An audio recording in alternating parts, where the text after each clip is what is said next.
menyalakan videonya dan mematikan audionya. Adapun audio boleh dinyalakan bila nanti berkesempatan untuk bertanya. Kemudian juga saya mengingatkan kembali bahwa nanti akan ada door prize untuk kategori review materi terbaik. Jadi buat teman-teman siapkan alat tulisnya, siapkan hati, pikiran untuk nanti mencatat, kemudian menyimak materi kajian ini dengan sempurna. Baik. Bismillahirrahmanirrahim. Assalamualaikum warahmatullahi wabarakatuh. Alhamdulillahilladzi arsala rasulahu bil huda wa dinil haq liyudhhirahu 'ala dini kullih walau wakafa billahi syahida. Asyhadu an la ilaha illallah wa asyhadu anna Muhammadan abduhu wa rasuluh alladzina la nabiyya ba'da amma ba'du. Tak pernah kita berhenti mengucap syukur kepada Allah Subhanahu wa taala, Allah ilahi rabbi, atas segala curahan nikmat dan karunia-Nya dan segala fasilitas yang Allah berikan dalam hidup ini yang kita nikmati. Kemudian, tak lupa juga salawat serta salam kita tuturkan kepada junjungan kita, Nabi Muhammad SAW, karena atas perjuangannya lah kita bisa menikmati nikmat yang paling besar dalam hidup ini, yaitu nikmat ilmu dan nikmat iman, juga serta nikmat Islam. Baik, sebelum memulai kajian kita pada pagi hari ini, baiknya kita mengucap basmalah bersama-sama. Bismillahirrahmanirrahim. Juga kita siapkan hati kita, pikiran kita untuk sama-sama menyimak kajian pada pagi hari ini. Alhamdulillahirrabbilalamin, akhwat semua yang sudah datang dan hadir di kajian hari ini merupakan akhwat yang terpilih karena kenapa?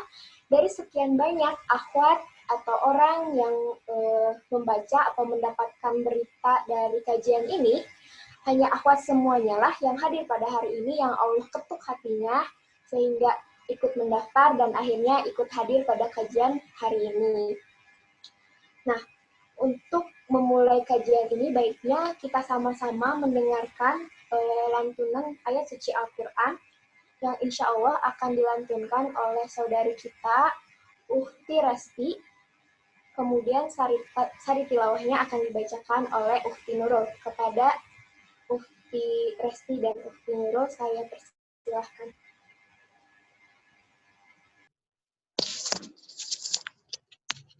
Bismillahirrahmanirrahim. Assalamualaikum warahmatullahi wabarakatuh. Untuk teman-teman yang mau mengikuti ikut tilawah, silahkan dibuka Al-Qur'annya, surat Al-Mujadalah ayat 9 sampai 11. A'udzu billahi minasyaitonir rajim. يا أيها الذين آمنوا إذا تناجيتم فلا تتناجوا بالإثم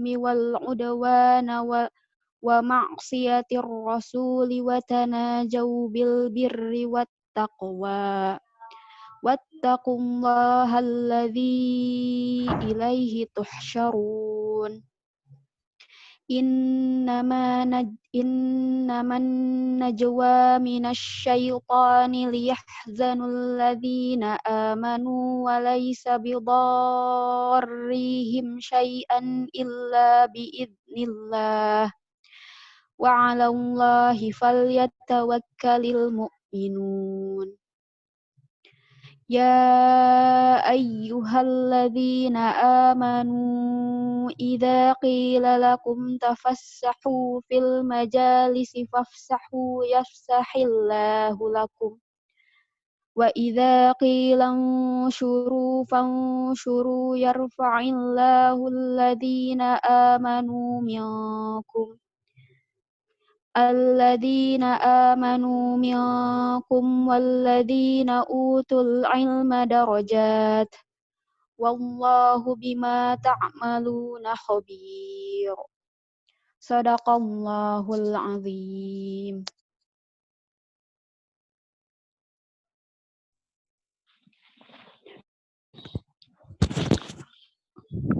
Aku berlindung kepada Allah dari syaitan yang terkutuk. Wahai orang-orang yang beriman, apabila kamu mengadakan pembicaraan rahasia, janganlah kamu membicarakan perbuatan dosa, permusuhan, dan durhaka kepada Rasul. Tetapi bicarakanlah tentang perbuatan kebajikan dan takwa, dan bertakwalah kepada Allah yang kepadanya kamu akan dikumpulkan kembali.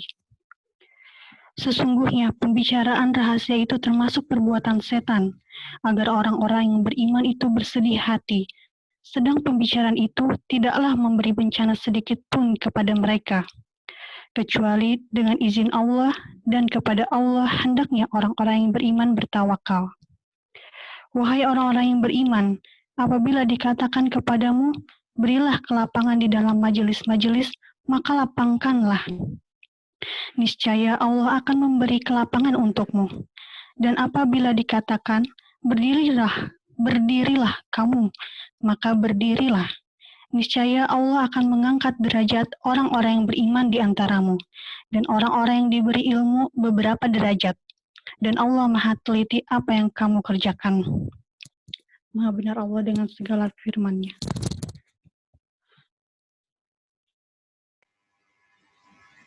Sadaqallahul azim wa nahnu ala dzalika minasyahidin.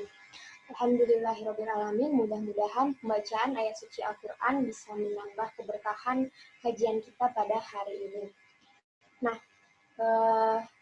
baik teman-teman, insya Allah sebentar lagi kita akan mendengarkan materi dari Ustazah Siti Khanifah mengenai ibunda para ulama. Nah, pengen tahu dong di sini teman-teman, apakah di sini semuanya sudah menikah atau ada yang masih jomblo visabilillah atau gimana? Nah, tulis dong di kolom komentar.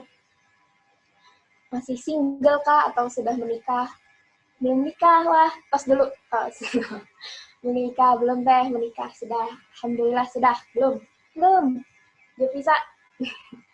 Jomblo visabilillah. Belum menikah, jomblo visabilillah. Alhamdulillah, sudah. Alhamdulillah. TMC belum ya? Ya, belum teh. Doakan ya. Mudah-mudahan segera. Jovisa, alhamdulillah. Jomblo visabilillah ya, insya Allah. Nah, insya Allah teman-teman, saya yakin akhwat semua di sini, mau yang sudah menikah ataupun belum menikah, pasti punya cita-cita untuk memiliki anak yang solehah. Apalagi bila menjadi ulama gitu, itu seperti bonus besar gitu ya. Nah, insya Allah hari ini kita akan mendengar kajian mengenai ibunda para ulama dari Ustazah Siti Khanifah. Kalau kita dengar misalkan kalau yang famous gitu ya, cerita tentang Imam Masjidil Haram Sudais ya, Imam Sudais. Kita pernah mendengar ceritanya bahwa beliau ini merupakan saat kecilnya merupakan anak yang nakal, kemudian oleh ibunya didoakan, dasar ya, nanti akan jadi Imam Masjidil Haram. Nah, kemudian betul terjadi gitu. Jadi memang ibu ini sangat berpengaruh gitu dalam kehidupan seorang anak. Karena doanya, doa baiknya, doa buruknya Allah kabulkan. Kemudian ilmunya disalurkan kepada anak, tentunya harus ilmu-ilmu yang baik. Kemudian jangan lupa juga untuk menanamkan nilai-nilai Islam dengan baik dari kecil gitu. Nah, baiklah, tanpa berpanjang lebar, mari kita sama-sama dengarkan kajian hari ini dari Ustazah Siti Khanifah. Tapi saya juga mengingatkan kembali lagi untuk teman-teman, jangan lupa menyiapkan buku tulis, hati, pikiran untuk menulis review, juga untuk memperhatikan ya dengan seksama, dengan sempurna, kemudian menulis review sebaik-baiknya, karena ada hadiah, ada door prize untuk kategori review terbaik. Jangan lupa. Terima kasih. Terima kasih. Baiklah. Langsung saja kepada Ustazah Siti Khanifah. Saya persilahkan.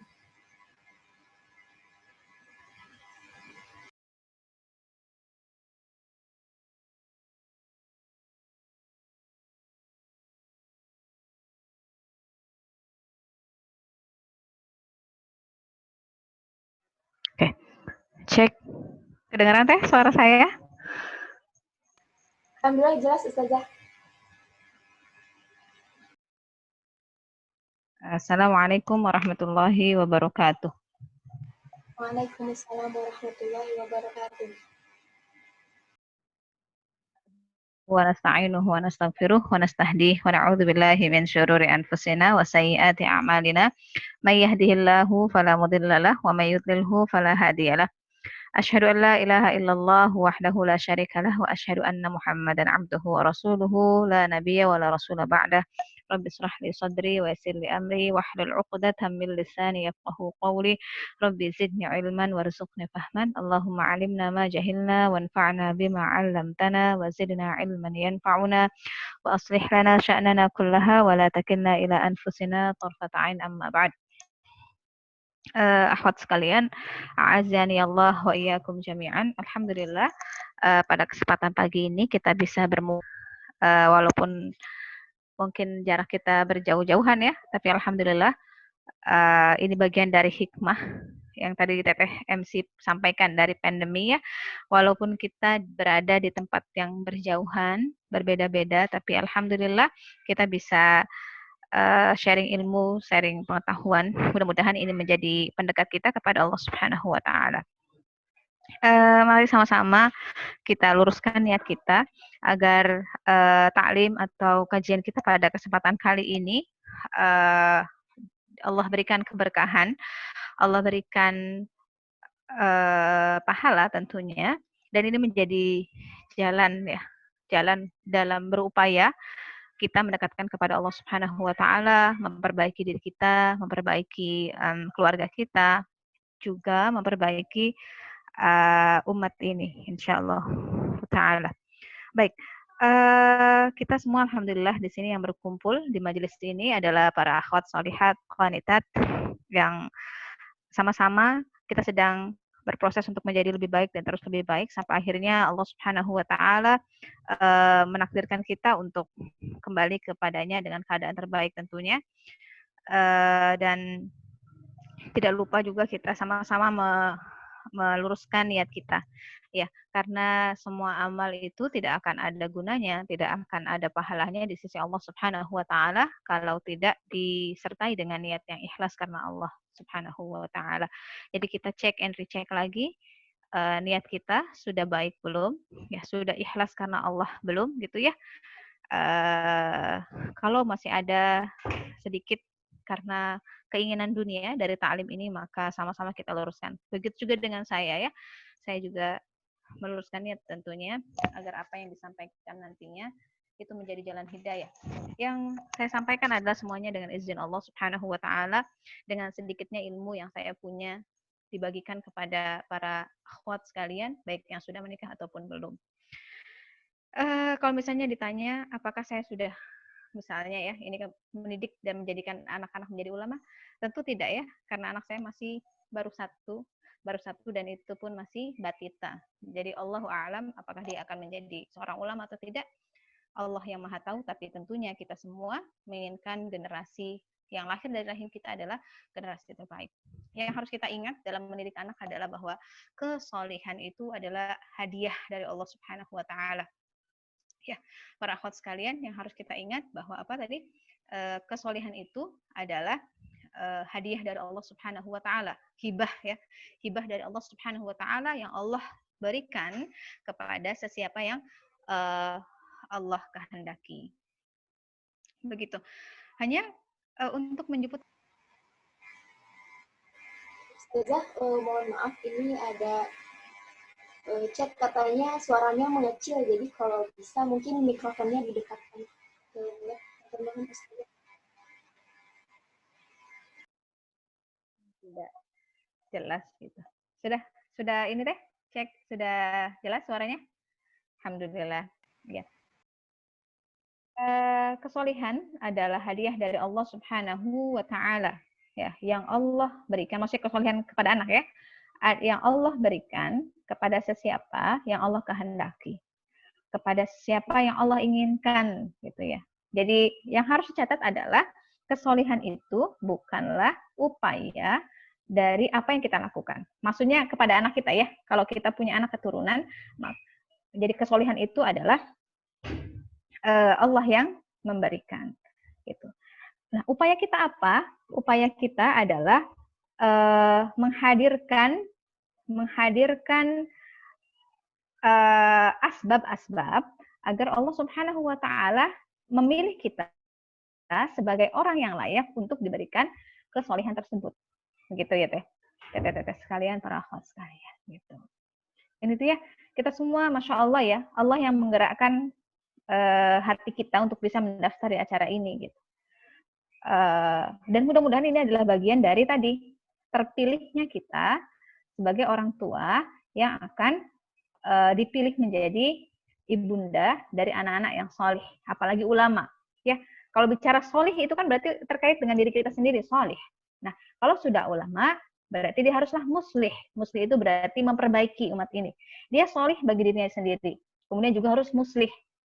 Jadi orang yang muslih itu grade-nya di atas orang yang solih tentunya, ya kan?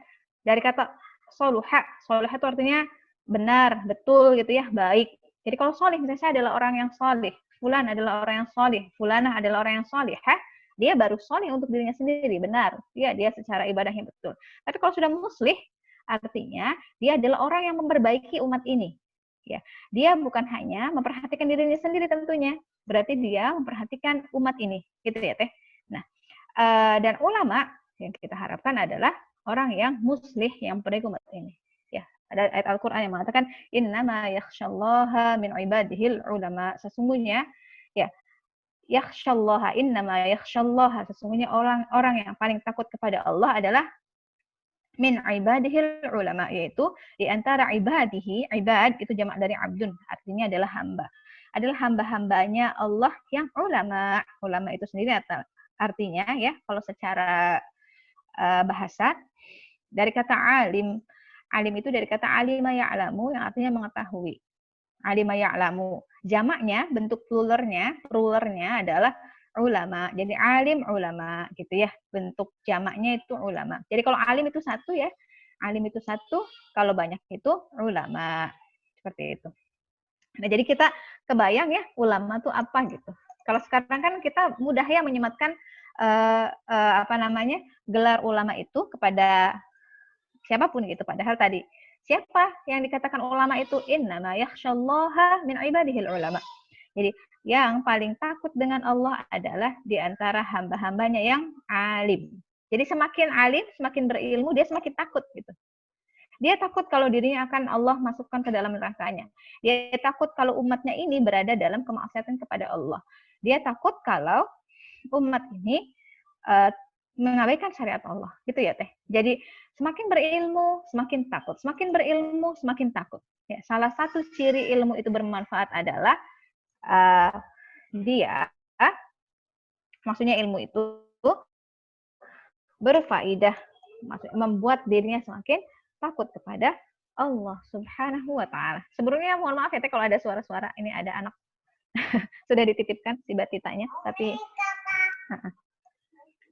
gitu ya.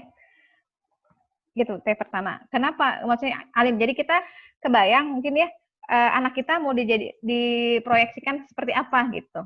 Ya kan? Kita luruskan dulu makna ulamanya itu sendiri gitu.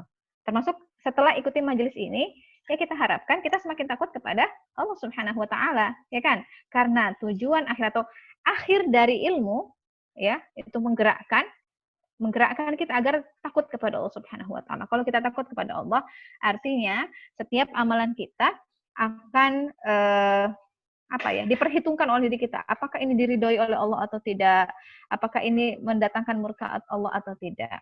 Nah, itu kan ya, pertama itu untuk diri kita sendiri. Kemudian yang tadi, derajat muslih gitu, agar memperbaiki umat ini. Baik.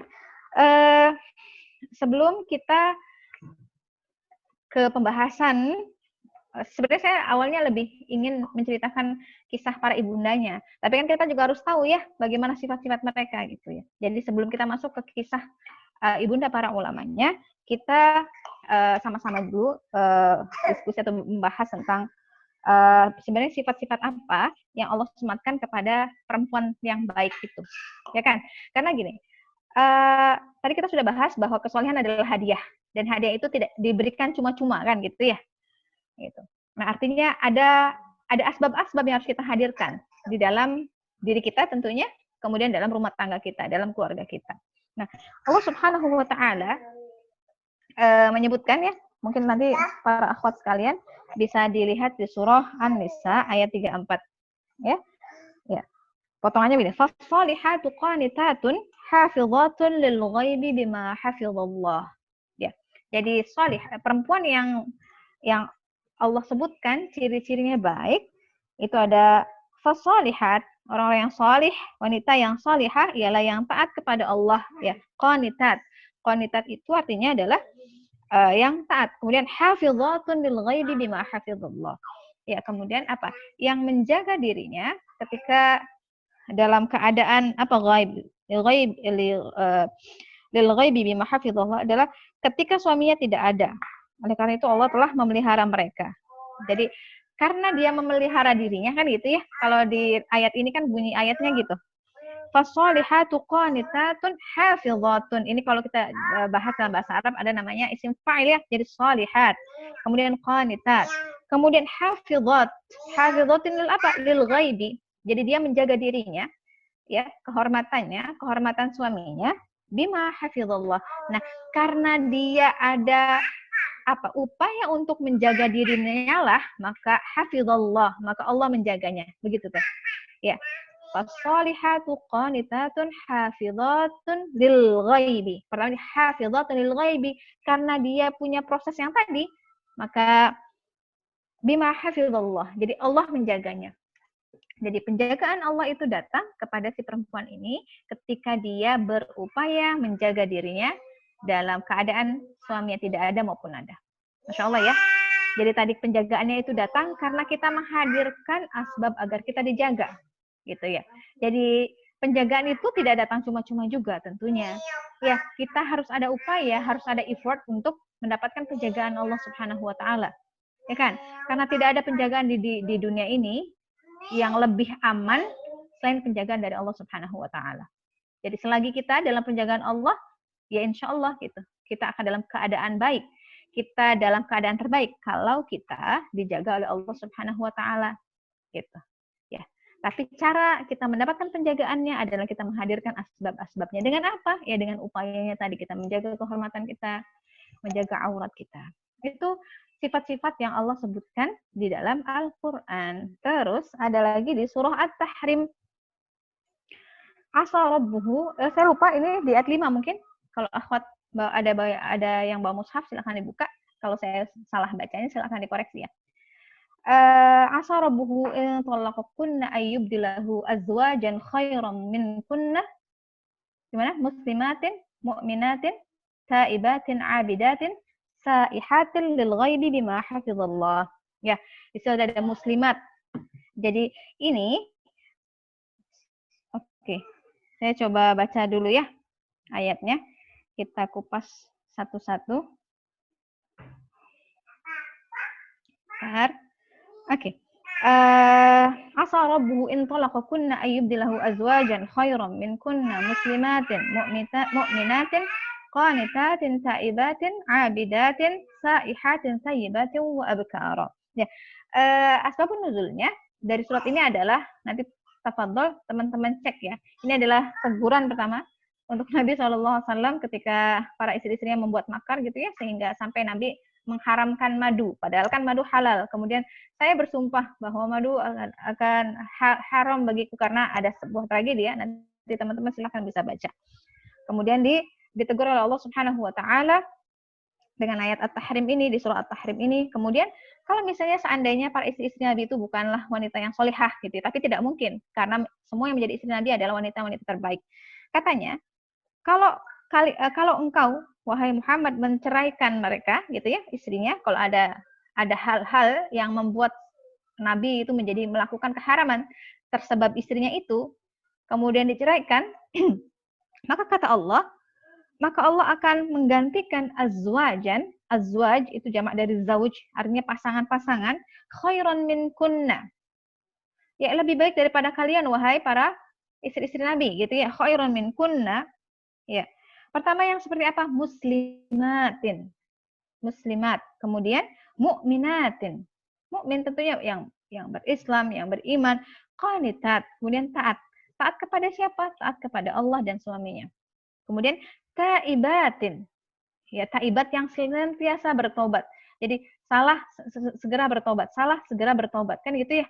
Orang yang solih kan bukan yang tidak pernah bersalah, tapi ketika dia bersalah, dia cepat-cepat kembali kepada Allah Subhanahu wa taala. Taibatin, kemudian abidatin, abidat dari kata abada ya'budu yang artinya Yang artinya adalah senantiasa beribadah. Kemudian saihat, kalau kita buka ya, saihat ini dalam tafsir artinya kasratul ibadah atau kasratus sholati wassaum. Katanya yang paling banyak puasa dan sholatnya. Ya, yang paling banyak puasa dan sholatnya. Gitu.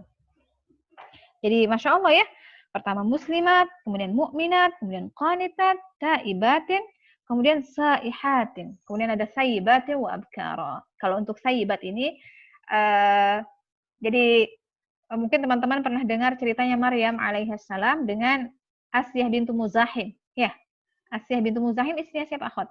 Istrinya Fir'aun ya. Jadi katanya kelak ini adalah janji Allah Subhanahu wa taala bahwa kelak Maryam itu dan Asyah bintu Muzahim itu akan menjadi istrinya Rasulullah SAW di akhirat nanti. Masya Allah ya, Maryam itu kan adalah wanita solihah yang tidak punya suami tapi punya anak. Ya kan? Kemudian Asyah bintu Muzahim adalah wanita solihah yang bersuamikan siapa? Fir'aun. Ya kan? Harusnya kan yang solihah itu dengan yang siapa? Yang solih. Tapi Allah menakdirkan bersuamikan Fir'aun untuk diambil pelajaran seperti apa. Seperti tidak adil kan gitu ya. Padahal nanti insya Allah dengan izin Allah Subhanahu wa taala di akhirat nanti Maryam dan Asyah bintu Muzahim itu akan menjadi pasangannya Rasulullah SAW. Jadi intinya tadi ya yang disebutkan itu berarti adalah yang muslimat, qanitat, kemudian taibat, kemudian saihat, kemudian ada seperti Maryam dan Asyah alaihimassalam. Ya, di sini sayyibati wa abkar. Sayyibat itu artinya orang yang sudah pernah menikah itu sayyib, atau saya nggak enak ya kalau bilangnya janda. Jadi sayyib itu kalau kita artikan di bahasa sehari-hari ya yang sudah pernah menikah dan tidak punya suami kan janda ya, sayyibat. Itu kan untuk Asyah bintu Muzahim. Kemudian abkar. Abkar itu yang perawan ya, Maryam alaihissalam. Jadi Masya Allah ya, Maryam dan Asyah itu kelak akan dipasangkan dengan Rasulullah SAW, manusia terbaik. Jadi manusia yang baik akan dipasangkan lagi kepada untuk manusia yang baik. Jadi Masya Allah ya, di sini sebenarnya kita tidak perlu lagi bertanya, nanti kalau misalnya ini kan harusnya solihah, pasangannya solih. Ya insya Allah ya, kalau memang dia nanti menjadi suaminya misalnya tidak solih gitu ya, ya Allah nanti Allah akan menakdirkan si perempuan itu dengan siapa. Tapi kalau dari pelajaran ini kan Masya Allah ya, Asyah dipasangkan dengan Rasulullah SAW kelak di akhirat. Kemudian di hadis Rasulullah SAW juga ada pujian terhadap perempuan Quraisy yang bunyinya seperti ini, Nisa'u Quraisy khairu nisa'in rakibnal ibil ahnahu ala tiflin wa ar'ahu ala zaujin fi dzati yadih. Ya, jadi dua sifat wanita Quraisy yang dipuji oleh Rasulullah SAW adalah katanya wanita Quraisy adalah sebaik-baiknya wanita Arab. Mereka lah yang paling belas kasih terhadap anaknya dan paling perhatian terhadap urusan suaminya. Masya Allah ya. Jadi ciri wanita terbaik adalah tadi. Kenapa wanita Quraisy itu menjadi wanita terbaik? Gitu ya. Karena wanita Quraisy itu katanya terkenal dengan mereka belas kasih, memiliki kasih sayang yang besar terhadap anaknya dan paling perhatian dengan urusan suaminya. Gitu ya. Ada juga nanti pujian Rasulullah SAW terhadap wanita Ansor. Ya, sebaik-baiknya perempuan adalah Nisaul Ansor katanya. Kenapa perempuan Ansor itu dikatakan terbaik juga? Karena tidak mencegah mereka rasa malu mereka dari menuntut ilmu. Karena waktu itu kan bertanya tentang haid, bertanya tentang mandi junub ya kepada Rasulullah SAW, itu kan kita malu ya biasanya kalau bertanya itu kepada laki-laki. Tapi karena semangat mereka dalam menuntut ilmu ya, karena tidak ada amal yang diterima kecuali dia dengan ilmu gitu ya, dilakukannya dengan ilmu ya, maka Rasulullah SAW memberikan pujian terbaik kepada wanita Ansor. Jadi ini salah satu atau dari sekian beberapa sifat ya yang Allah Subhanahu wa taala dan Rasulnya berikan terhadap maksudnya kriterianya ya, kriteria perempuan yang salihah itu seperti apa. Sebentar ya. Yuk. Iya, naik. Jatuh bukan naik. Bobok.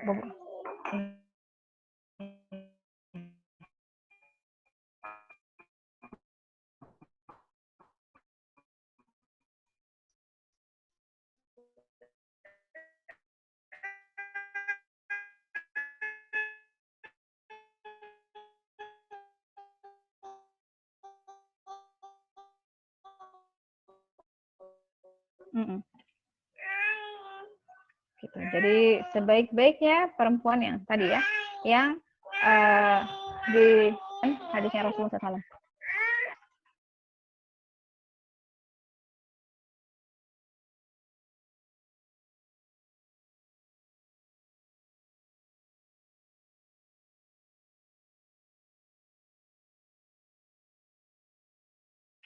Oke, apa ya teh? Akhwat sekalian mohon dimaafkan. Ya, itu sifat-sifat perempuan dalam ayat Al-Quran dan hadis Nabi Shallallahu Alaihi Wasallam. Jadi itu ya, kebayang maksudnya apa yang harus kita lakukan untuk menjadi perempuan yang baik seperti apa. Tapi kan kategorinya bukan dari diri kita ya, tapi dari Allah Subhanahu Wa Taala dan Rasulnya. Oke, itu sifat-sifat perempuan. Kemudian kenapa anak kita? Alasan berikutnya ya, kenapa kita bahas ini kan gitu ya? Apakah ini sedang menjadi tren gitu ini ya? Menjadi tren anak-anak kita harus menjadi ulama dan seterusnya. Jadi kita kan gini, amalan kita akan istiqomah salah satunya ya, ikut pemuda istiqomah bukan. Salah satu faktor agar kita istiqomah adalah kita beramal itu berdasarkan ilmu yang kita pahami dan kita yakini gitu ya. Jadi yang harus kita catat ya besar-besar untuk diri kita adalah salah satu faktor istiqomah adalah kita beramal itu karena kita paham dengan amal itu dan kita yakin. Kita paham ilmunya gitu ya. Kenapa misalnya kenapa teteh berkerudung? Harus tahu ilmunya kan gitu ya. Alasannya apa? Alasannya karena ini adalah kewajiban dan kita yakin. Coba kalau kita hanya ikut tren, bisa jadi nanti kalau trennya nggak pakai kerudung, kita akan lepas juga kerudung kita, kan gitu ya. Kenapa teman-teman ngaji? Karena trennya sedang ngaji, misalnya. Nanti suatu saat kalau trennya tidak ngaji, ya, maka kita kan bisa jadi tidak ngaji. Tapi kalau kita punya alasan yang kuat, kenapa saya ngaji, kenapa saya pakai kerudung, kenapa saya melakukan ini itu, kenapa saya melakukan ibadah ini dan itu, karena ilmu yang kita pahami dengan betul, dengan baik, ya dengan pemahaman yang baik, yang itu menjadi pemikiran kita, kemudian dari pemikiran itu timbul menjadi amal, itu akan kokoh insya Allah. Ya, kalau misalnya tidak kokoh berarti ada masalah dalam dirinya kan gitu ya. Kan kalau misalnya kita mengindra, kenapa saya begini? Kenapa anak ini afan ya? Saya bilang kata-kata susah diatur misalnya. Kan gitu ya. Kenapa anak kita kok tidak sesuai dengan yang diharapkan? Kan kita menganalisa ya. Ini masalahnya ada di mana? Kan gitu. Apakah memang itu anak itu tidak baik? Apa memang begitu? Padahal kan anak semuanya dilahirkan dalam keadaan fitrahnya beriman kepada Allah. Kan gitu ya. Apakah ada faktor lingkungan? Kan gitu. Apakah ada faktor orang tuanya atau faktor-faktor yang lain? Kan gitu kita menganalisa ya.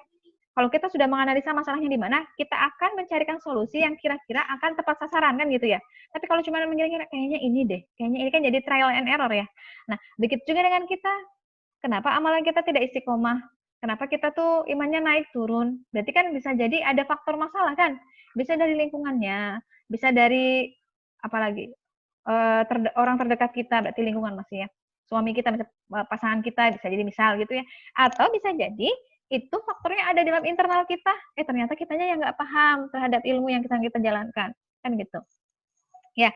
Jadi yang perlu kita catat juga, seseorang itu akan bersikap sesuai dengan pemikiran dia, sesuai dengan ilmu yang dia punya ya.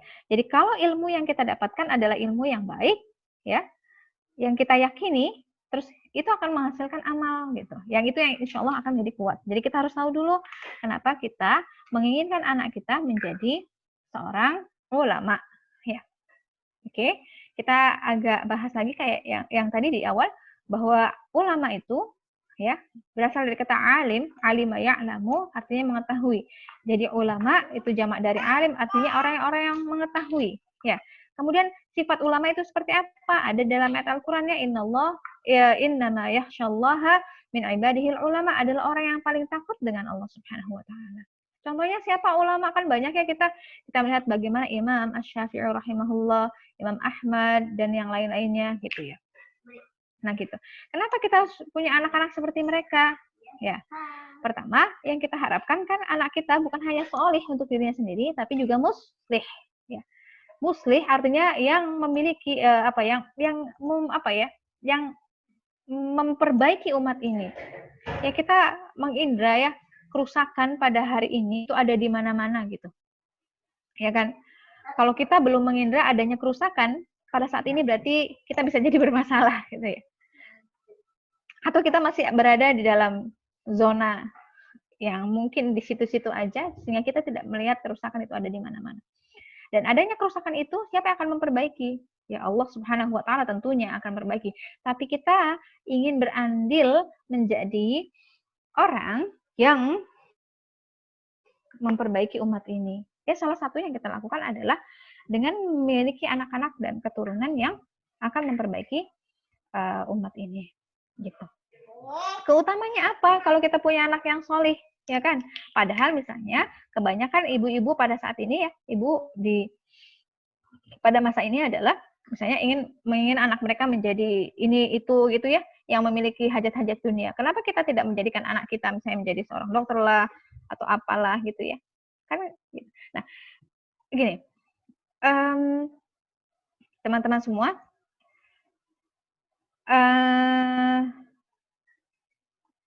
anak Adam amalannya itu akan terputus ya ketika dia meninggal kecuali 3 hal. Pertama apa aja? Waladun salih yad'ulah, ilmu yang bermanfaat ya.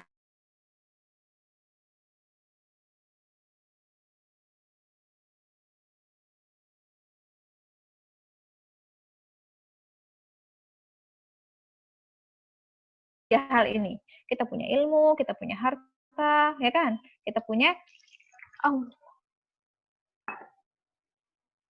harta, kita punya anak yang soleh.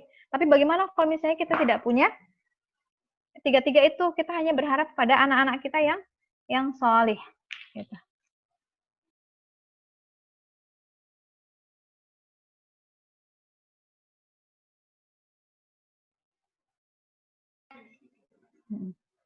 Banyak iklan apa ya Teteh?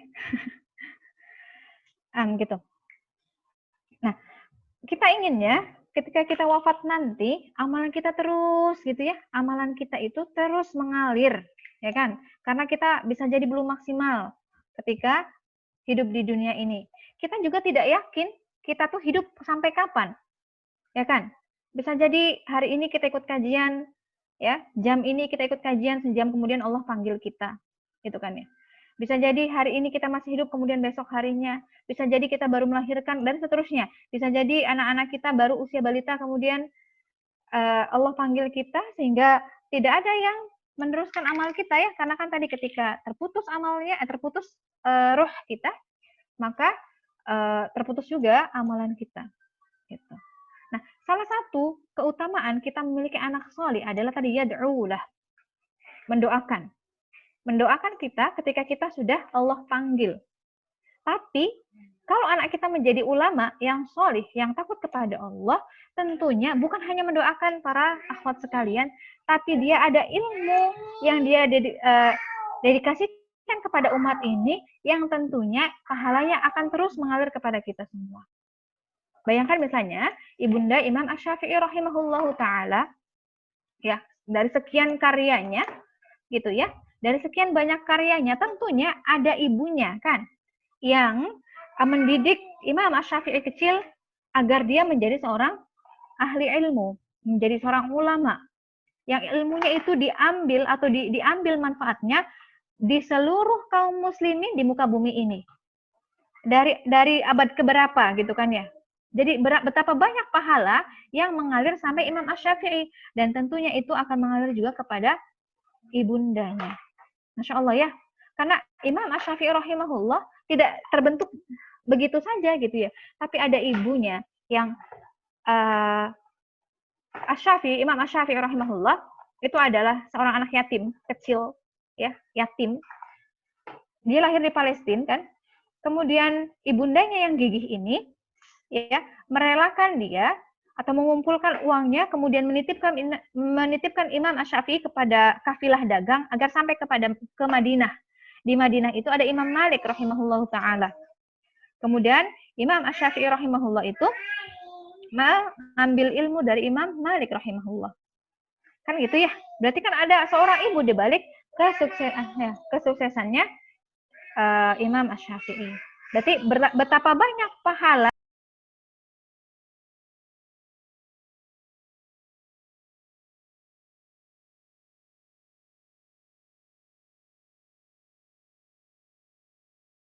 Jadi betapa banyak pahala yang mengalir ke ibunda Imam Asy-Syafi'i. Nah, bayangkan kalau itu ada di kita.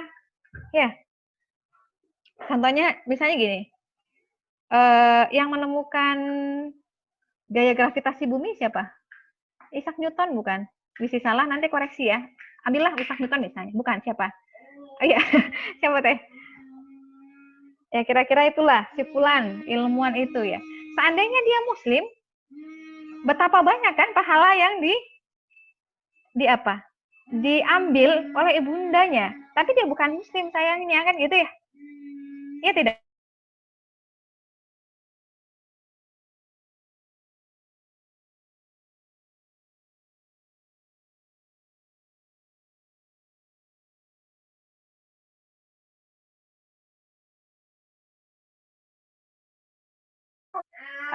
Pahala apapun. Tapi Masya Allah ya, sebenarnya kita punya bekal yang utama, yaitu kita beriman kepada Allah. Itu kunci utamanya ya.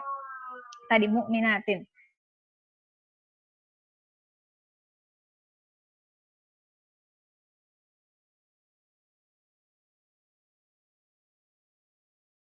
Semakin kebayang ya, kenapa anak-anak kita pilihnya dengan ilmu yang mereka punya. Maksudnya anak-anak kita insya Allah subhanahu. Nah gitu para akhwat sekalian. Jadi mudah-mudahan tadi ya dari dua hal, maksudnya tadi kenapa alasannya kenapa anak-anak kita harus menjadi seorang ulama, kemudian kenapa maksudnya kita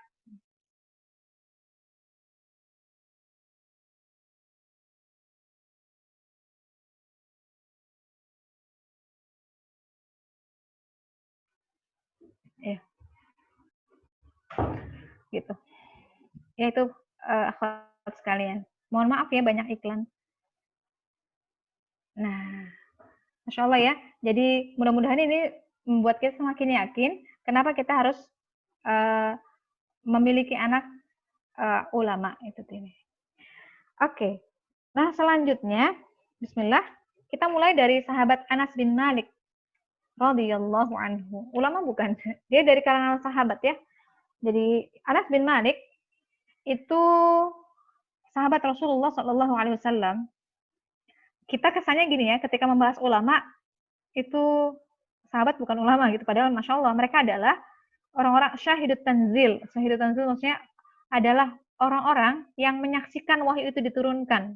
Jadi mengambil ilmu dari sumbernya siapa? Yaitu Rasulullah SAW. Artinya kalau kita harus kepada siapa meniru? Ya kepada mereka gitu ya, generasi awal umat ini. Ya, karena selain memang mereka adalah orang-orang yang mengambil ilmu langsung dari Rasulullah SAW, juga ada pujian Rasulullah SAW kepada para sahabat itu ya. Kata Rasulullah SAW, khairul qurun qarni, thumma alladhina yalunahu, thumma alladhina yalunahu. Jadi kata Rasulullah SAW mengatakan bahwa sebaik-baik umat ini, sebaik-baik masa, ya khairul qurun adalah qarni, adalah masaku. Kalau masa Rasulullah berarti masanya para siapa? Masanya para sahabat radhiyallahu alaihim. Ya, karena dikatakan sahabat itu ya kalau mereka bertemu dengan Rasulullah kemudian beriman di masanya, maksudnya beriman pada saat itu, ya, kemudian wafat juga dalam keadaan iman. Itu dinamakan sahabat. Karena nanti ada seorang yang ketika Rasulullah SAW masih hidup, dia masih jahiliyah, dia belum beriman. Kemudian ketika Rasulullah SAW wafat, dia baru masuk Islam. Dia baru beriman kepada Rasulullah, maka dia dikatakan tabi'in, ridwanullahu alaihim.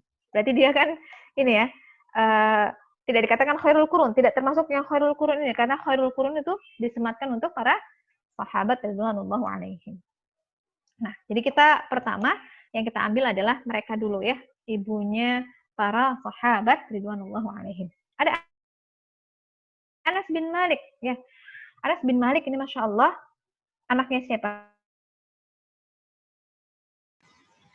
Nah, nampaknya ada gangguan ya teman-teman. Ada gangguan sehingga ustazahnya keluar. Sambil kita menunggu.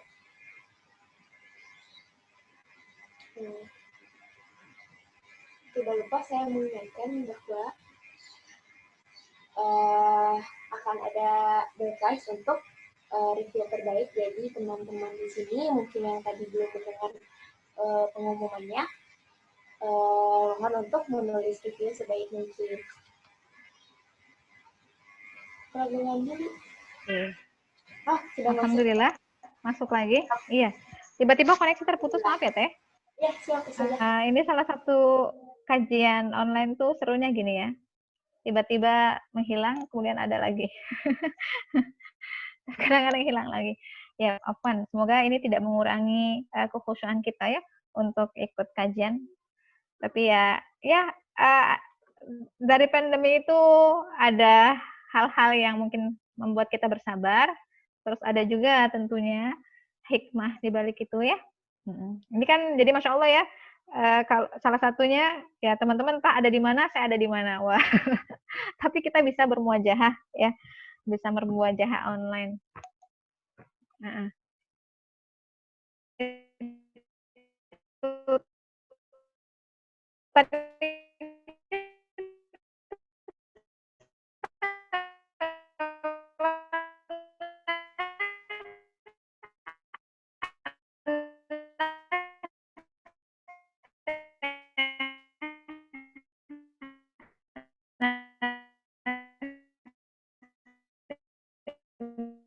bin Malik.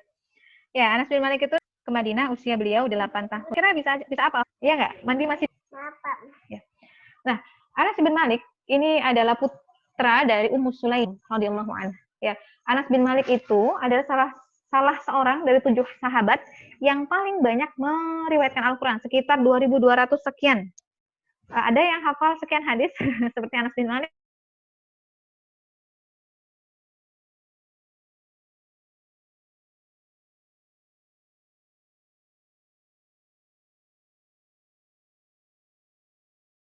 Salah ya, tapi kira-kira di atas 2000-an itu.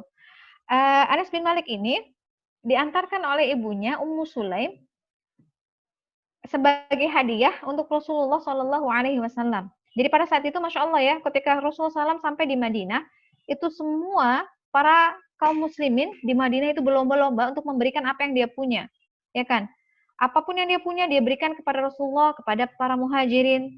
Nah, termasuk Ummu Sulaim ini. Jadi Ummu Sulaim ini adalah diceritakan ya bahwa dia adalah wanita miskin yang dia tidak punya apa-apa kecuali Anas bin Malik yang ingin dia berikan kepada Rasulullah SAW gitu. Jadi dia memberikan Anas bin Malik, memberikan di sini maksudnya untuk menjadi pembantunya Rasulullah ya. Itu karena kecintaannya dan keimanannya yang besar kepada Allah dan Rasulnya. Nah, Ummu Sulaim sendiri ini Masya Allah ya. Ummu Sulaim ini tadi suaminya awalnya bernama Malik ibn Nadhr. Makanya dinamakan Anas ibn Malik, ya kan? Nah, kemudian ketika Anas masih kecil, itu ya, ketika Anas masih kecil, itu beliau mentalkinkan kalimat tauhid la ilaha illallah Muhammadur Rasulullah, gitu ya, kepada Anas yang kecil ini. Kemudian suaminya mendengar apa yang dilantunkan oleh Ummu Sulaim ini. Nah, dari situ sesungguhnya kata suaminya, engkau telah murtad dari agama ayah-ayahmu gitu ya. Min dini abaik gitu ya, dari agama leluhurmu. Kemudian kata Ummu Sulaim, tidak, sesungguhnya aku beriman kepada Rasulullah SAW, yang itu tentu lebih baik daripada agama ayah-ayahku, gitu ya, agama leluhurku, gitu ya. Kemudian diceritakan ketika seorang perempuan itu Muslim, gitu ya, masuk Islam, suaminya belum, maka kan otomatis itu bercerai ya. Diceritakan bahwa Malik ibn Nadhr ini akhirnya pergi ke Syam dan sampai wafat di sana. Nah, balik lagi ke ceritanya Anas bin Malik sebelum kita ke Ummu Sulaim. Jadi Anas bin Malik adalah salah seorang sahabat yang didoakan oleh Rasulullah SAW agar berkah. Berkah apanya? Berkah usianya, berkah dihadiahkan, dikaruniakan harta yang banyak dan berkah, kemudian dihadiahkan anak keturunan yang berkah juga. Jadi diceritakan bahwa anaknya Anas bin Malik itu sekitar 126. Itu yang ketahuan meninggal di masa kekhilafahan Bani Umayyah pada masa Hajjaj bin Yusuf Ats-Tsaqafi. Masya Allah ya, usia Anas bin Malik itu lebih dari 100 tahun. Ya, Anas bin Malik diceritakan bahwa dia punya kebun, ya, kebun yang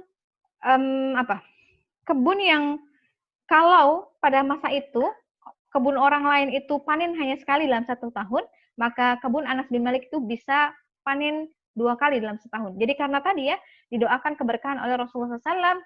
Kenapa Rasulullah SAW sampai mendoakan keberkahan ini? Karena tadi, ya, ibunya dengan ikhlas menghadiahkan Anas bin Malik ini kepada Rasulullah SAW. Silakan ya Rasulullah, dia akan menjadi pembantumu. Maka wajar ya kalau misalnya Anas bin Malik ini adalah salah seorang sahabat yang paling banyak meriwayatkan hadis. Dan bayangkan, Masya Allah, dari 2000 sekian hadisnya itu, kita baca, kita pelajari, kemudian itu dijadikan ilmu oleh kita atau menjadi sandaran amal kita, berarti betapa banyak pahala yang mengalir ke Ummu Sulaim radhiyallahu anha. Oke, itu ya Anas bin Malik, dan mungkin nanti teman-teman bisa cari lagi cerita tentang Anas bin Malik. Nah, kita ke Ummu Sulaimnya. Ummu Sulaim ini tadi ya, dia wanita Ansar yang mungkin familiar ya quote-nya, kalau teman-teman mau jadikan quote. Keislamanmu adalah maharku. Gitu ya. Jadi setelah dia bercerai dari Malik ibn Nadhr, dia dilamar oleh sahabat Abu Talhah. Pernah dengar mungkin ya sahabat ini? Nah, pada saat itu Abu Talhah adalah seorang yang masih kafir. Kemudian kata Ummu Sulaim, ya kira-kira ini bahasa saya ya, bukan bahasa hadis. Tidak halal ya seorang muslimah menikah dengan laki-laki kafir. Yang itu membuat Talhah jadi berpikir ya. Kemudian dijelaskan bagaimana kebatilan keimanannya terhadap berhala-berhala gitu ya, yang menjadikan Abu Talhah itu rela dengan ridha masuk Islam dan menikahi Ummu Sulaim. Dan kata Ummu Sulaim, keislamanmu adalah mahar untukku. Masya Allah. Nah, terbukti Abu Talhah itu adalah sahabat yang luar biasa. Adalah gini, Abu Talhah itu masuk Islam ketika Rasulullah SAW sudah hijrah ke Madinah, ya kan? Hijrah di Madinah, hidup Rasulullah SAW di Madinah berapa tahun, akhwat? Sekitar 10 tahun ya. Karena dakwah Rasulullah SAW itu di Makkah itu sekitar 13 tahun. Rasulullah SAW diutus menjadi seorang Rasul dan Nabi pada usia 40 tahun. Ya kan? 40 tambah 13 berarti berapa, akhwat? 53. Ya, 53, Rasulullah SAW wafat pada usia berapa? 63. Berarti sekitar 10 tahun Rasulullah SAW di Madinah. Nah, Abu Talhah ini berarti kan kalau kita kalkulasikan dibandingkan sahabat-sahabat yang masuk Islam di Makkah, dia adalah sahabat yang masih senior ya. Junior, maksudnya secara usia memang usia senior seperti Abu Bakar dan yang lainnya. Tapi dari sisi masuk Islam berarti dia tidak lebih dari 10 tahun. Begitu nggak para akhwat? Tapi karena ketangguhannya ini, maksudnya karena kesungguhannya iman kepada Allah, dia, Abu Talhah ini, termasuk dalam jajaran elit sahabat gitu. Kebayang nggak maksudnya? Ya, jadi Masya Allah, jadi kalau teman-teman misalnya di khitbah, misal ya, ada ikhwah yang maju yang kayaknya biasa aja deh, gitu kan ya. Dia kalau di organisasi tuh ya gitu-gitu aja lah, dia mah duduknya paling belakang. Misal ya, belum tentu ya, gitu. Karena Abu Talhah, Masya Allah, ketika seorang yang dia punya potensi, ya, emas itu ya, emas itu ketika dia di masa jahiliyah emas, ketika dia masuk Islam tetap akan menjadi emas. Maksudnya kalau memang dia emas akan menjadi emas gitu. Nah, termasuk Abu Thalha ini, kalau kita lihat kan tadi dia masuk Islam baru ketika Rasulullah SAW di Madinah. Artinya kalau dibandingkan dengan para sahabat-sahabat senior yang lain seperti Abu Bakar dan yang lainnya, nggak ada apa-apanya gitu. Nah, tadi kita balik lagi ke ceritanya Ummu Sulaim. Jadi Ummu Sulaim ini akhirnya dinikahi oleh Abu Thalha, seorang sahabat yang bisa jadi masuk Islamnya itu di akhir-akhir, tapi dia masuk di jajaran elit sahabat. Masya Allah ya. Oke. Nah, kemudian balik lagi ke Ummu Sulaim. Nah, suatu kali, ini mungkin familiar sekali ceritanya di antara teman-teman, tapi ini kita merefresh ya, merefresh kita semua, ingatan kita semua tentang para sahabiah, atau tentang di sini sahabat siapa? Ummu Sulaim, agar kita bisa mengikuti jejaknya. Nah, dari pernikahannya ini, pernikahan dengan Abu Thalha itu, dia dikaruniakan anak, namanya Abu Umair. Nah, Abu Umair itu pada masa kecilnya dia sakit. Dia sakit parah sampai meninggal. Ketika meninggal itu, buru-buru oleh Ummu Sulaim didandani bahasanya gitu ya. Kemudian datanglah suaminya Abu Thalha ini, kemudian dikatakan, bagaimana kabar anakmu gitu ya. Dia sesungguhnya sedang tidur tenang ya. Sedang tidur dengan tenang. Kemudian Ummu Sulaim berpesan kepada Anas ibn Malik bahwa jangan ceritakan apa yang sesungguhnya terjadi kepada anaknya Abu Umar ini. Kemudian dihidangkanlah makanan yang lezat, kemudian sampai akhirnya berhubungan suami istri, dan Ummu Sulaim menceritakan atau berkata kepada Abu Thalha, apa pendapatmu? Sesungguhnya si fulan ini dititipi sebuah titipan, kemudian ketika diambil dia marah gitu. Kemudian kata Abu Thalha, sesungguhnya fulan ini tidak berbuat sesuatu yang adil.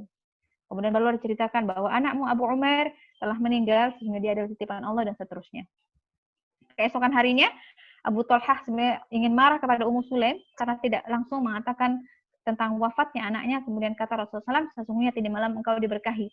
Kau akan melahirkan anak-anak yang diberkahi. Pelajarannya ini Masya Allah ya, pelajarannya menjadi seorang istri, Masya Allah gitu. Dia meredam perasaannya. Siapa ya, orang tua mana yang tidak sedih ketika anaknya wafat. Tapi dia redam perasaannya ya demi membahagiakan suaminya.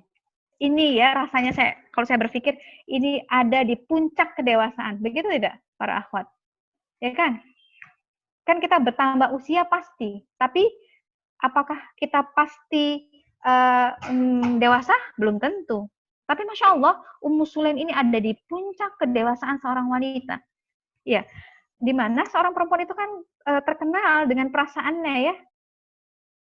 Itu kan kadang-kadang ketika bergejolak, wallah alam ya, kadang-kadang kita bisa meredam, kadang kita bisa kadang-kadang susah untuk diredam. Tapi ini Masya Allah, gitu ya. Ibunda mana yang tidak sedih ketika anaknya wafat? Tapi Ummu Sulaim dengan puncak kedewasaannya ini, ya, meredam semua perasaannya, seolah-olah semuanya baik-baik saja. Dia melayani suaminya dengan baik, dia puaskan suaminya. Ya, rasanya Allah alamnya ada tidak ya? Saya pun ya Masya Allah itu membayangkan.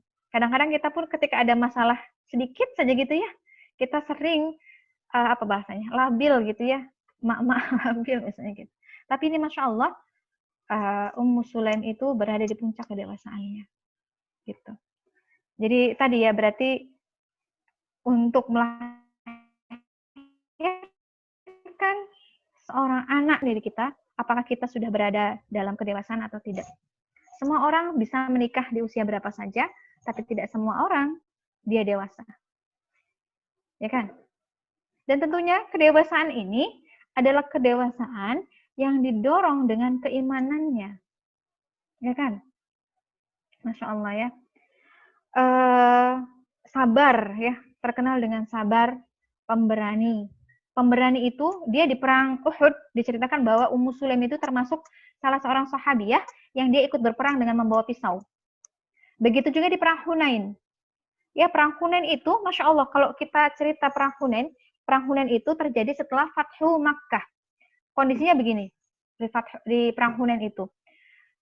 Yang ikut perang Hunain itu adalah salah diantaranya ya, adalah para kaum muslimin yang baru masuk Islam ketika di Makkah itu, ketika Fathu Makkah.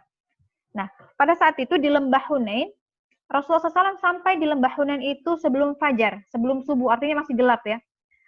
Kaum muslimin, dan waktu itu jumlahnya sangat banyak, ini jumlah terbanyak ya di sejarah peperangan Rasulullah SAW, memasuki lembah, ternyata pasukan kaum musyrikin itu ada di atas bukit gitu.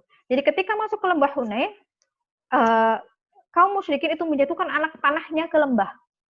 Dan pada saat itu kondisinya betul-betul berkecamuk. Semua lari dari lembah, sehingga Rasulullah SAW itu ditinggalkan sendirian di situ. Hanya beberapa orang saja, termasuk Abbas itu ya, yang menemani, Abbas bin Abdul Muthalib, paman Rasulullah. Gitu. Jadi disebutkan bahwa itu kondisi yang paling menyeramkan gitu ya, kondisi yang paling menakutkan. Jadi pada saat itu sahabat yang keimanannya masih lemah juga lari, sahabat-sahabat mukhlisin juga lari, karena kan secara fitrahnya kita akan menghindari sesuatu yang berbahaya untuk kita kan. Sampai kalau kata diriwayatkan dalam sebuah riwayat itu, Abbas bin Abdul Muthalib menceritakan, Ayuhan nas, aina antum gitu ya, di mana kalian? Semuanya lari, karena bayangkan di posisi yang gelap itu anak panah berjatuhan gitu. Tahu tidak apa yang dilakukan Ummu Sulaim? Ummu Sulaim kokoh gitu ya, kokoh gigih dengan membawa pisau yang tajam. Dia tidak penakut gitu. Masya Allah ya. Jadi Masya Allah, sifat yang baik itu diwariskan kepada Anas bin Malik dengan kesabarannya. Nanti mungkin ada ya cerita tentang kesabarannya Anas bin Malik juga, tapi mungkin sangat panjang gitu ya kalau kita bahas. Kemudian juga tadi keteguhan imannya ya. Karena dalam sebuah riwayat ya para akhwat sekalian,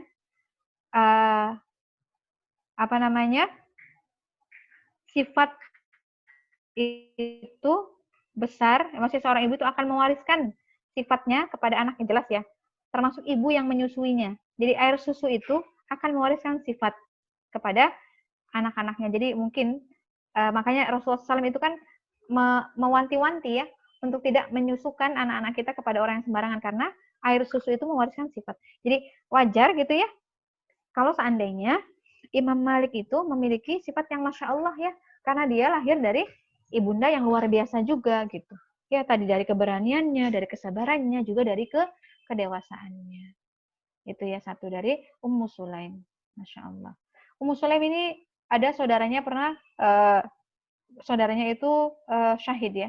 Jadi gini, Rasulullah SAW itu tidak pernah tidur di rumah seorang perempuan kecuali rumahnya Ummu Sulaim. Kenapa? Katanya ini adalah sebagai penghormatan kepada Ummu Sulaim, karena suatu hari Ummu Sulaim, saudaranya Ummu Sulaim, saudara laki-lakinya itu diutus oleh Rasulullah SAW di Bi'rul Ma'unah. Jadi peristiwa Bi'rul Ma'unah itu seperti ini. Suatu kali ada seorang munafik yang dia mengaku beriman dari sebuah wilayah gitu ya. Kemudian dia meminta kepada Rasulullah SAW, seorang sahabat, agar diutus ke sana agar mengajarkan Islam.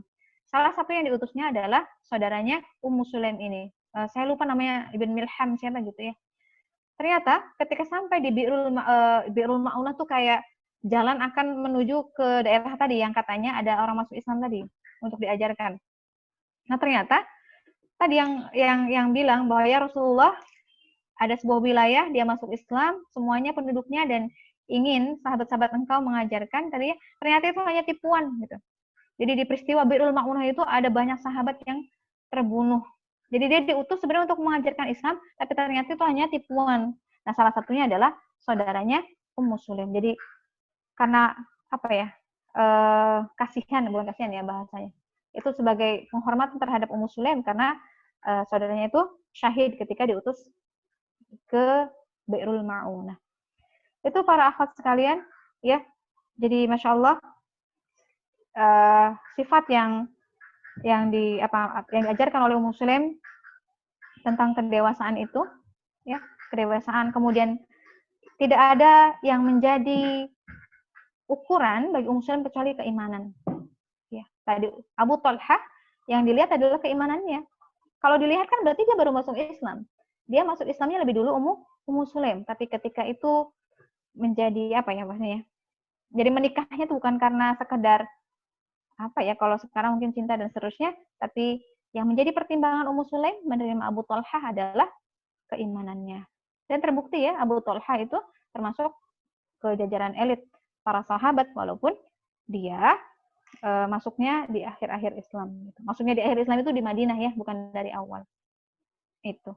Jadi sampai di sini mungkin sedikit kita berpikir apakah kita sudah siap, maksudnya apakah sudah layak menjadi seorang ibu dari para ulama. Kalau belum layak, tentunya saat inilah kita harus melayakkan diri. Ya, kita terus tajamkan keimanan kita. Karena tanpa keimanan yang tinggi, tidak mungkin Ummu Sulaim menghadiahkan Anas ibn Malik kepada Rasulullah. Siapa yang tidak sayang kepada anaknya? Usia 8 tahun. Ya. Kemudian tadi ya, kedewasaannya, kemudian kesabarannya, kemudian keberaniannya. Yang itu semua diwarisi oleh Anas ibn Malik radhiyallahu anhu. Masya Allah ya. Oke, ada ibunda siapa lagi? Oke, saya ambil satu ibunda lagi ya. Ini kisahnya ada, kalau tadi ya mungkin kisahnya teman-teman bisa dicek di Syiar A'lam Nubala, itu karya Imam Az-Zahabi tentang Anas bin Malik, tentang Ummu Sulaim, itu ada. Saya ambil dari kalangan ulama satu orang saja, itu dari sahabat satu orang.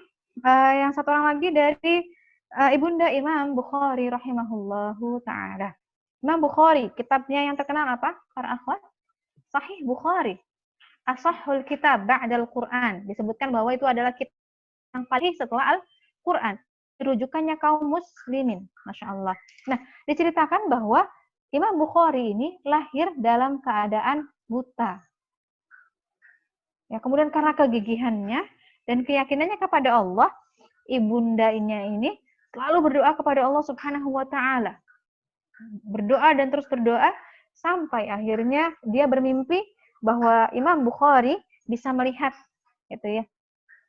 Bisa melihat dan ternyata ketika esok harinya dia terbangun dan betullah ya Imam Bukhari sudah dapat melihat. Sebenarnya gini ya, salah satu kesulitan mencari biografi para ibunda itu agak sulitnya tidak banyak seperti para ulama yang laki-laki ya. Itu kita bisa banyak nemuinnya. Tapi kalau cerita para ibunda itu hanya sepotong-sepotong gitu. Termasuk saya mendapatkan cerita ibunda Imam Bukhari hanya secuil itu gitu.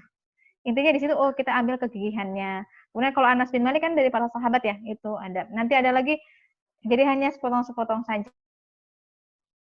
Keimanan mereka kepada Allah Subhanahu wa Ta'ala, penjagaan mereka terhadap diri mereka, ketaatannya, juga ilmunya.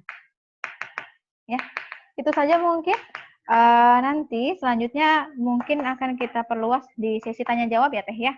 Jadi untuk materinya, contoh perempuannya hanya Ummu Sulaim dan ibundanya Imam Bukhari rahimahullah saja. Kalau mau dicari detail itu agak sulit ya. Kalau menurut saya mungkin keterbatasan ilmu saya, karena biasanya cerita para ibundanya itu sepotong-sepotong saja. Kecuali sahabat mungkin agak banyak ya. Itu saja. Saya kembalikan kepada MC, nanti mungkin akan kita perdalam di sesi tanya jawab. Mangga Teh. Baik, alhamdulillah hatunun Ustazah jazakillahu khairal jaza. Nah, aku semua teman-teman, ini saatnya untuk kita menggali ilmu Ustazah Hanifah lebih dalam lagi ya. Jadi buat teman-teman silakan yang mau bertanya boleh boleh raise hand atau ngechat dulu gitu, nanti saya persilahkan kemudian dibuka audionya. Yuk. Nah, Teh Aziza dari mana ini? Kiput. Iya, Kiput Teh Aziza. Enggak, Teh Aziza dipersilahkan untuk membuka mikrofonnya.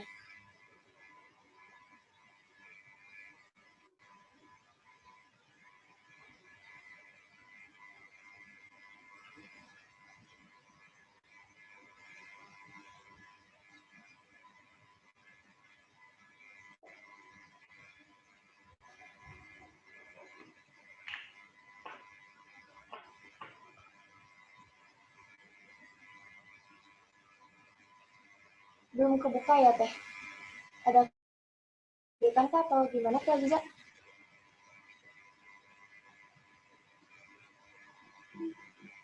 Assalamualaikum warahmatullahi wabarakatuh.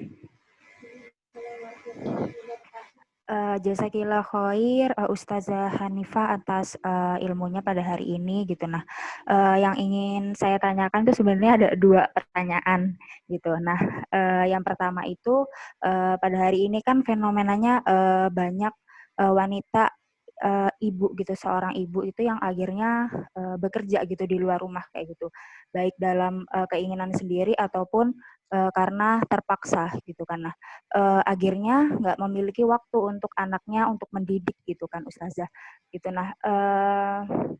Nah, dan itu juga kadang ibu itu kadang suka memiliki keinginan juga untuk menjadikan anaknya itu seorang ulama gitu, tapi karena keterbatasan waktu kayak gitu dan mungkin karena anaknya juga nggak dididik di bawahnya langsung kayak seperti dititipkan kepada orang tuanya atau bahkan ditelantarkan gitu. Nah, mungkin upayanya itu kira-kira apa ya Ustazah untuk seorang ibu ini tuh biar tetap gitu memiliki keinginan untuk menjadikan anaknya itu seorang ulama gitu. Nah, lalu pertanyaan yang kedua itu adalah saya menemukan beberapa kasus gitu tentang child free gitu, di mana seorang wanita gitu yang sudah menikah itu tidak menginginkan anak gitu dalam pernikahannya kayak gitu, dan ini pun akhirnya diaminkan juga oleh banyak muslimah kayak gitu pada hari ini yang nggak menginginkan Sampai suaranya anak. terputus ya.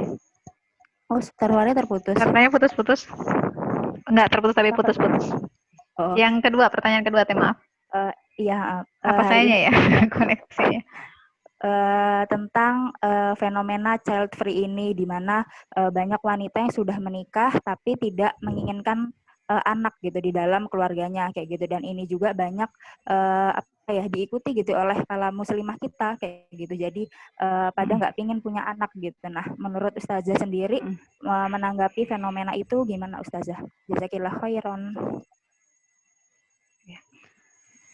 Teh Hensi gimana? Langsung dijawab atau gimana Teh? Baiknya langsung dijawab aja saja. Oh ya, oke. Saya coba jawab ya Teh. Oke, pertanyaan pertama, pertanyaan yang pertama ya, terkait dengan kesibukan para ibu di luar gitu ya. Sebenarnya yang kerja gitu ya, saya bicara ini tidak apa ya, bisi-bisi ada di sini kerja, tidak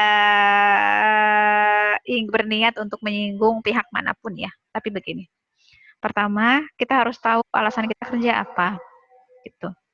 Karena sebenarnya gini, kewajiban utama mencari nafkah itu ada di suami ya, ada di wali kita ketika kita masih belum punya suami, belum punya pasangan. Jadi sebenarnya ayah kita ya gitu.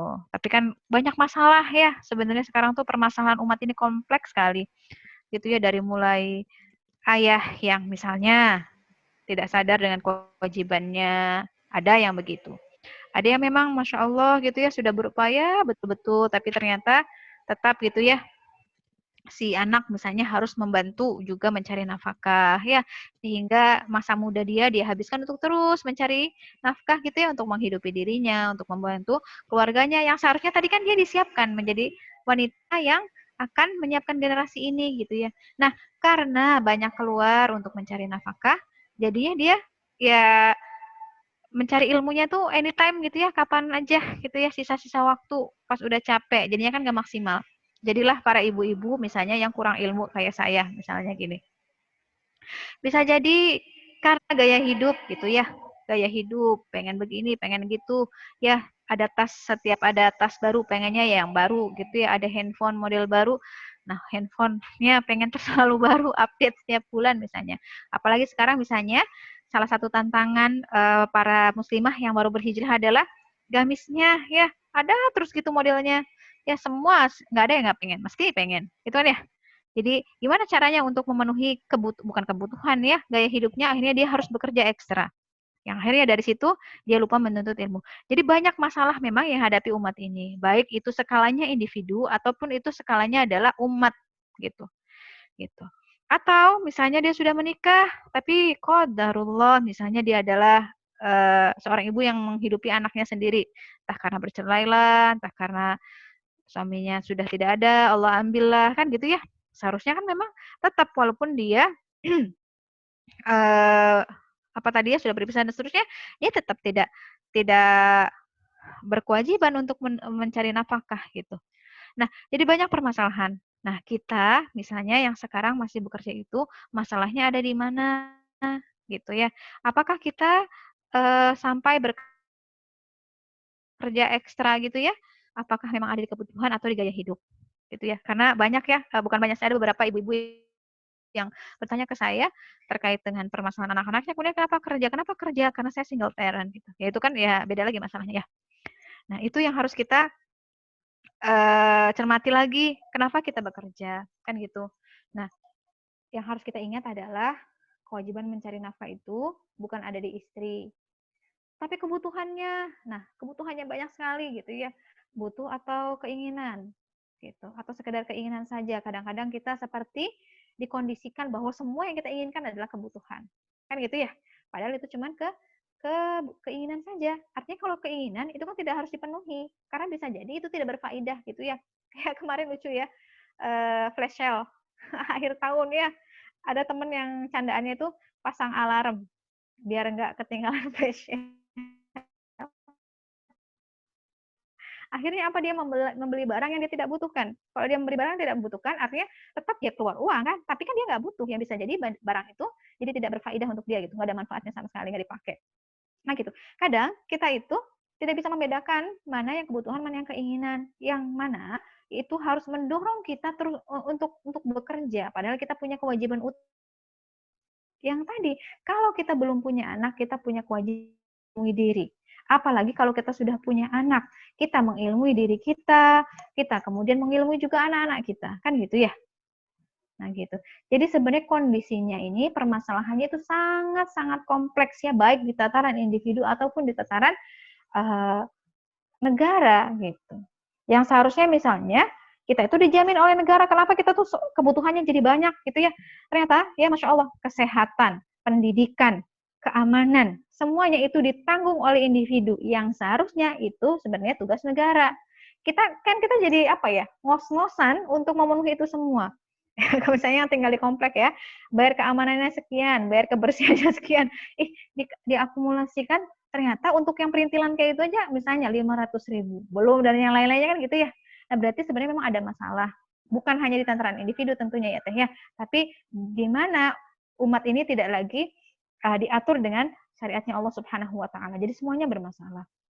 Nah, kalau sudah begitu gimana solusinya? Ya sebenarnya ya sudah, yang bisa kita lakukan sekarang misalnya ya siapkan diri kita. Nah, kalau kita masih keluar rumah, apakah memang kita perlu? Kan gitu ya. Harus betul-betul gitu ya merinci masalahnya ada di mana. Nah, yang kita ingat juga adalah kewajiban kita itu tadi bukan mencari nafkah. Jadi kita juga harus tahu skala prioritas gitu ya. Mana yang harus diprioritaskan? Mengurus anak atau keluar rumah? Kan gitu ya. Mengurus anak atau mengerjakan yang lain dan seterusnya. Nah, seperti itu. Kalau keluar rumahnya untuk menuntut ilmu yang menunjang peran dia di sebagai ibu, itu tidak masalah, asal juga kita bisa tetap membagi waktu. Itu sih ya mungkin, ya wallahu alam, kita tidak tahu permasalahan yang dihadapi akhwat-akhwat yang lain di luaran sana. Hanya mungkin salah satu yang paling ini sekali kita sering terjebak ya di antara kebutuhan atau keinginan. Dan seolah-olah semuanya adalah kebutuhan, ya kan? Padahal bisa jadi keinginan gitu kan ya. Masya Allah ya. Ini yang menarik sekali. Ayat tentang hijab. Ayat tentang hijab itu, kalau mereka tidak punya jilbab dan kerudung, kata Rasulullah SAW, ini tidak redaksinya seperti ini redaksi saya. Maka pinjamkan. Jadi Masya Allah ya, para sahabat dulu itu bisa jadi bajunya cuma satu akhwat. Atau bisa jadi bajunya cuma dua, yang satu dipakai, satu dicuci. Satu pakai, satu cuci, itu aja.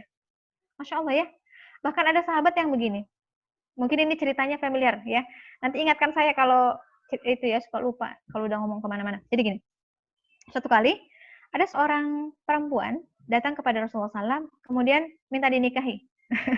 Datang ke Rasulullah, zawijni gitu ya, minta dinikahin. Kemudian Rasulullah SAW cuma gini aja, lihat terus nunduk lagi. Sampai dia berdiri lama gitu ya. Sampai akhirnya ada sahabat yang bilang gini, ya Rasulullah, in laisa laka biha hajah fazawwijniha. Ya Rasulullah, kalau engkau tidak ada hajah kepada perempuan ini, maka zawwijniha, nikahkan aku dengan perempuan itu.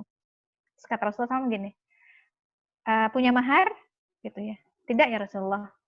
Kemudian iltamis walau khataman min hadidin, walaupun hanya berupa cincin dari besi, ada maharnya tidak? La ya Rasulullah, enggak punya. Terus dia bilang, kamu punya apa? Saya punya kain ini. Kain yang sedang apa? Yang sedang dia pakai. Bayangkan. Izar bahasanya. Kata Rasulullah SAW, itu kalau dibelah dua, tidak menutup aurat dia, juga nggak menutup aurat kamu. Kebayang nggak, akhwat? Jadi apa yang dipunya oleh sahabat itu? Harta yang melekat adalah apa yang melekat di badannya, yang berupa izar itu kain untuk menutup auratnya. Yang katanya, kalau itu dibagi dua, dikasih ke akhwatnya, itu nggak nutup auratnya si akhwat, nggak juga nutup aurat dia. Berarti punya harta apa? Nggak punya apa-apa akhwat, bayangkan. Kemudian kata Rasulullah SAW, akhirnya suruh baca suratul Ikhlas, itu maharnya. Jadi Masya Allah ya, kehidupan zuhudnya mereka tuh begitu. Ada yang begitu tuh karena memang nggak punya para akhwat. Kayak Ashabus Suffah ya, yang tinggalnya di emperan Masjid Nabawi, itu memang nggak punya. Kayak Abu Hurairah radhiyallahu anhu, gitu ya. Apaan tadi saya Imam Bukhari atau Abu Hurairah ya? Abu Hurairah ya? Iya, Abu Hurairah, sahabat Abu Hurairah itu. Dia sering kelaparan, sering pingsan, tiba-tiba pingsan gitu. Ketika ditanya kenapa, ternyata itu pingsan karena lapar. Dia sering gemetar gitu, karena saking laparnya. Awalnya dia mengira apakah saya kena ayan gitu ya. Masya Allah, jadi kehidupan para sahabat adalah kehidupan yang Masya Allah sangat sederhana sekali. Itu mungkin adalah orang-orang yang nggak punya. Tapi seperti Abu Bakar radhiyallahu anh, seperti Utsman bin Affan, ya, yang Masya Allah ya, Utsman bin Affan itu ya kulitnya halus, parasnya itu rapi, pemalunya Masya Allah. Tapi ketika menjadi khalifah, di bajunya itu tambalannya berapa puluh gitu. Artinya kan hartanya tetap menjadikan dia zuhud. Kebayang nggak para akhwat? Nah, kadang-kadang di kapitalis ini semua kita kadang tidak bisa membedakan mana kebutuhan, mana keinginan. Allah alam ya Teh Azizah. Itu yang pertama. Kemudian yang kedua itu fenomena apa? Free child. Ya.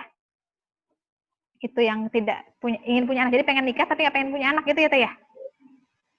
Iya, oke. Jadi Masya Allah nih, saya dapat ini di perhalakuan dan ini, Masya Allah gitu ya, betapa agungnya Islam. Jadi gini, Allah Subhanahu wa Ta'ala menjadikan syariat menikah itu ada dua aspek alasan. Yang pertama, karena memang dijadikan dalam diri manusia itu ada sisi jinsiyah. Sisi jinsiyah itu apa? Ghair zahnaw. Ada ketertarikan. Kita tertarik dengan laki-laki, laki-laki tertarik dengan perempuan. Ada aspek itu. Ya. Kemudian juga aspek yang kedua yang harus diperhatikan dari menikah itu adalah memakmurkan bumi ini. Memakmurkan bumi ini dengan apa? Dengan adanya penerus-penerus dari generasi. Kebayang nggak? Jadi semua muslimah atau semua kaum muslimin harus paham dia menikah untuk apa. Ada sisi jinsiyah, artinya ada unsur cinta, itu ya, ada unsur ketertarikan, ya si fulan sama si fulanah, karena misalnya dia cantik, ya kan, dia solih dan seterusnya. Tapi ada hal besar juga dari menikah itu tujuannya adalah melangsungkan kehidupan bumi ini. Karena katanya gimana? Bumi ini akan diwariskan untuk orang-orang yang soleh. Kebayang nggak, Teh? Nah, dunia barat, ya khususnya, gitu ya, mereka hanya memperhatikan apa? Sisi jinsiahnya saja. Ya, sisi kepuasan pribadinya saja. Makanya bagi mereka, untuk apa menikah? Untuk apa menikah itu harus laki-laki dengan perempuan? Kalau memang laki dengan laki-laki terpuaskan gimana? Kan gitu ya? Karena mereka hanya memperhatikan sisi jinsiah, tidak memperhatikan faktor besar ya untuk kelangsungan hidup ini. Tapi Islam itu kan ada tujuan itu. Makanya dibahas ya bagaimana mendidik generasi, bagaimana menyiapkan seorang ibu, bagaimana menjadi ayah. Kebayang nggak Teh? Bagi peradaban barat apa ada pembahasan itu? Tidak ada. Kalaupun ada parentingnya lebih ya kayak gitu-gitu aja gitu. Kebayang maksudnya? Jadi di sini Masya Allah, ini Masya Allah ya, makin cinta, makin tahu makin cinta asli. Makin kita belajar Islam, makin tahu tentang Islam aslinya, kita makin cinta. Saya pas dapat halaqah itu, oh iya ya gitu. Sehingga mereka memang jelas sisi kebobrokan selain Islam itu jelas gitu. Misalnya mereka menghalalkan LGBT, iya kan? Karena mereka hanya memahami apa faktor jinsiah. Padahal faktor jinsiah itu seiring bertambahnya usia itu akan berkurang, ya tidak? Kenapa banyak perceraian? Karena hanya memperhatikan faktor jinsiah saja. Misalnya ya, ditanya kenapa kamu bercerai? Karena sudah tidak cinta, kan gitu. Itu hanya faktor jinsiah saja. Ya. Tapi coba kalau ada faktor memakmurkan bumi ini bagaimana? Kita tidak lagi sibuk dengan rasa cinta, ya tidak? Kita akan sibuk bagaimana anak kita menjadi generasi penerus umat ini. Kan gitu ya? Bagaimana kita itu agar ketika kita di akhirat nanti, pahala kita tetap mengalir. Begitu nggak teteh-teteh? Nah itu. Jadi kalau ada style seperti itu, berarti ada pemikiran umat yang sedang dirusak. Dirusaknya lewat apa? Banyak, sekarang masif banget ya. Bahkan bisa jadi undang-undang yang diterapkan negara sendiri, itu merusak pemikiran kaum muslimin gitu. Masya Allah. Jadi syariat menikah itu ya teteh-teteh, selain memfasilitasi tadi sisi jinsiahnya kita tertarik dengan lawan jenis, juga kita tadi sisi memakmurkan bumi ini, sehingga Masya Allah gitu ya, tidak akan pernah salah kalau memang panduan hidupnya adalah wahyu gitu. Jadi Masya Allah ya, saya pas dapat materi sederhana ya, tapi oh iya ya gitu. Sehingga tidak lagi ada tadi ya isunya adalah LGBT lah, apalagi ya yang lain-lainnya ya. Itu kan ngeri banget ya, karena mereka hanya faktor jinsiah yang diperhatikan gitu. Ya kan?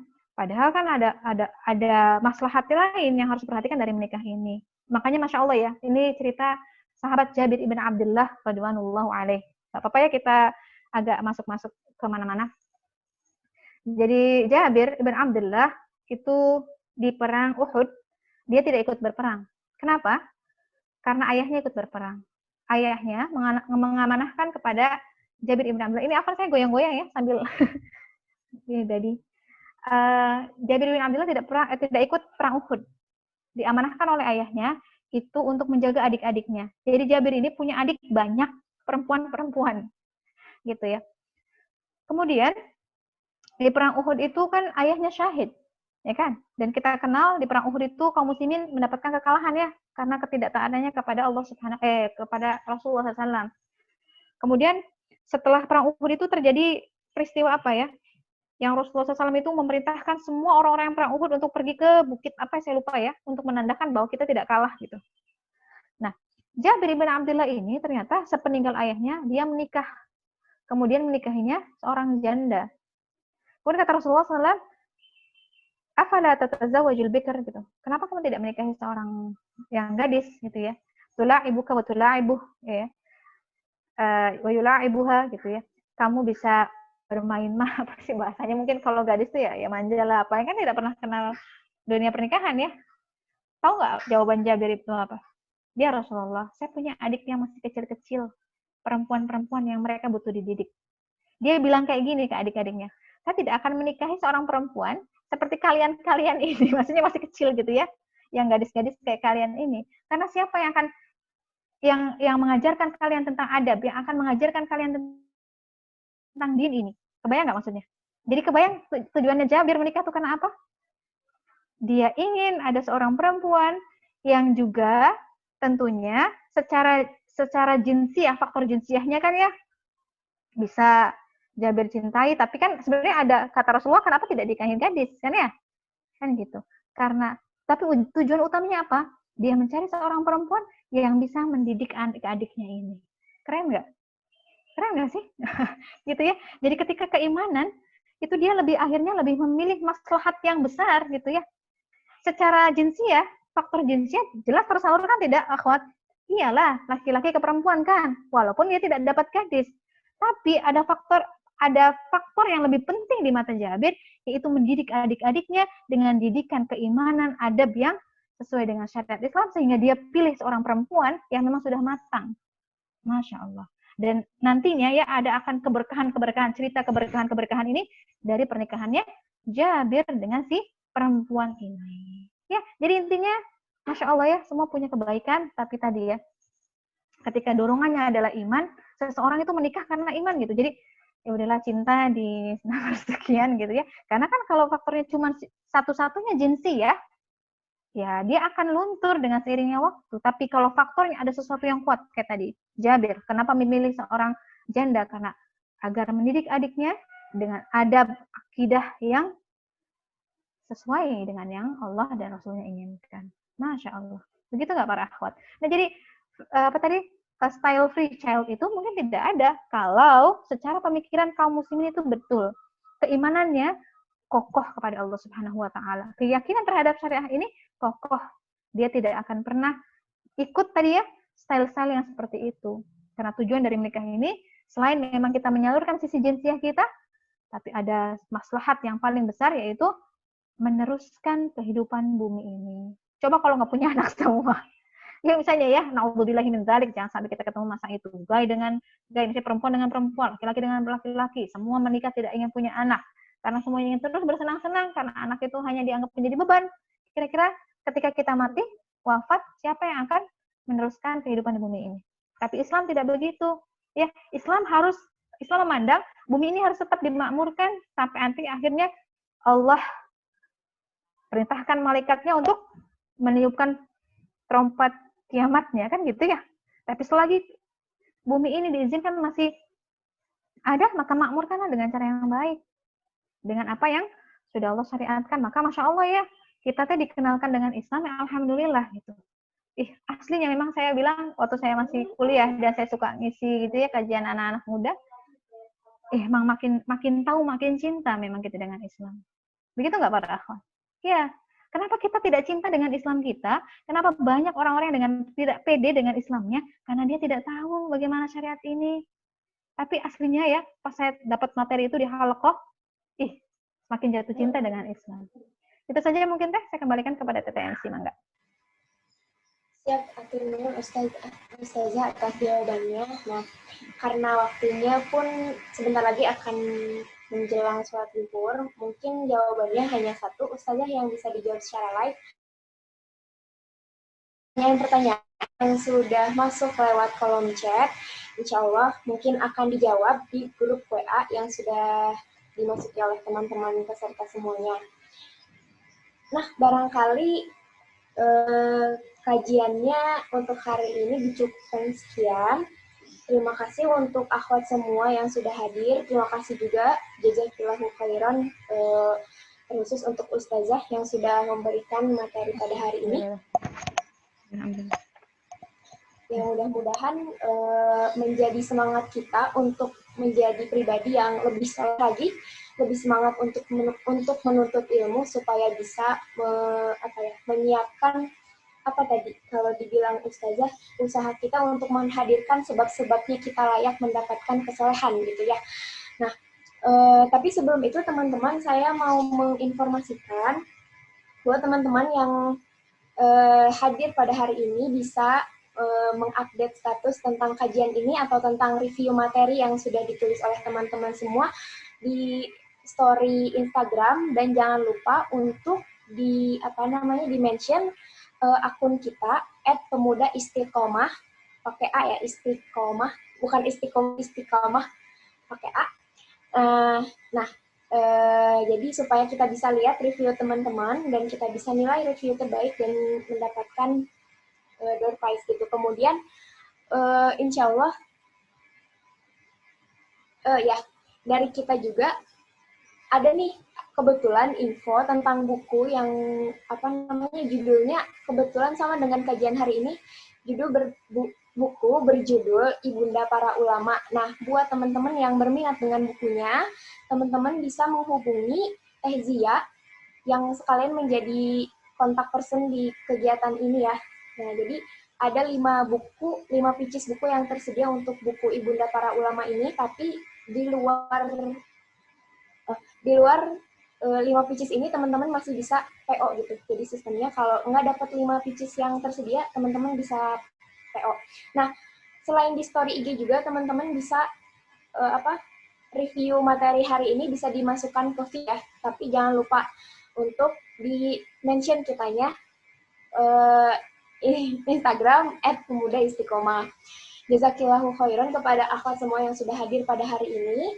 Saya mewakili panitia yang bertugas pada hari ini menyampaikan mohon maaf bila ada kekurangan. Terima kasih atas kehadiran semuanya, teman-teman. Mudah-mudahan kita bisa bertemu di kajian akhwat selanjutnya. Nanti teman-teman untuk mengetahui info kajian akhwat selanjutnya bisa di-follow akun kita, jangan @pemuda-istiqomah. Barangkali cukup sekian, mari kita akhiri kajian ini dengan hamdalah bersama-sama. Alhamdulillahirabbil alamin. Mungkin saya meminta Ustazah untuk menutup kajian ini dengan doa. Kepada Ustazah, saya persilahkan. Baik, alhamdulillah, akhwat sekalian, alhamdulillah ya, dengan izin Allah Subhanahu wa taala kita bisa menyelesaikan ini semua dengan tentunya ya dengan berbagai kendala. Tapi alhamdulillah kita masih tetap bisa bersama sampai di penghujung acara. Mudah-mudahan apa yang tadi sudah disampaikan sedikit memberikan manfaat untuk kita semua ya, terkhusus bagi saya dan akhwat sekalian, para calon ummahat ya. Jangan pernah bosan untuk menuntut ilmu ya, karena rasanya tidak ada amalan yang baik tanpa ilmu. Tidak ada doa khusus ya, kecuali ya semoga kita semuanya dibimbing oleh Allah Subhanahu wa taala, ditunjukkan jalan ya. Tanpa bimbingan Allah mungkin kita akan tersesat ya. Sampai detik ini kita masih berada dalam rahmatnya Allah Subhanahu wa taala, masih dalam kasih sayang Allah Subhanahu wa taala. Jangan pernah berputus asa, karena putus asa itu hanya bagi orang-orang yang kafir. Orang yang beriman kepada Allah harus senantiasa optimis apapun keadaan kita saat ini.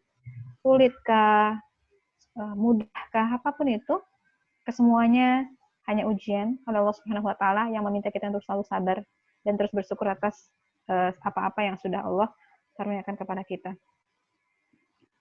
Silahkan nanti berdoa akhwat-akhwat sekalian ya.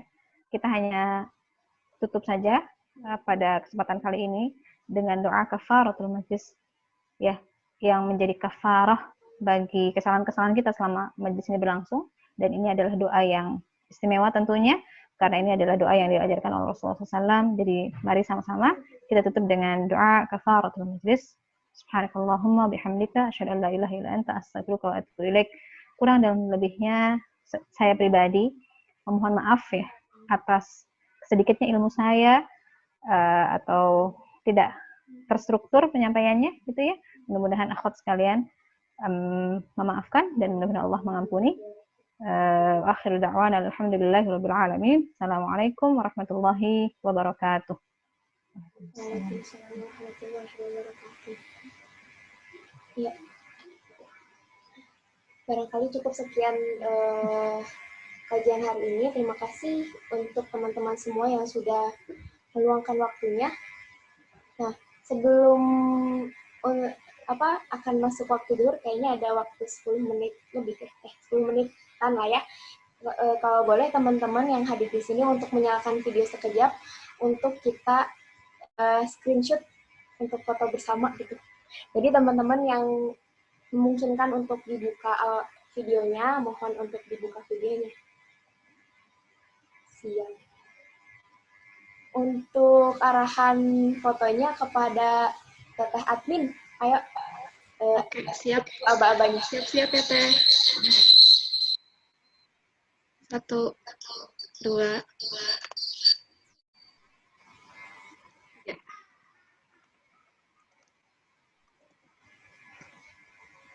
Siap-siap layar kedua. 1, 2.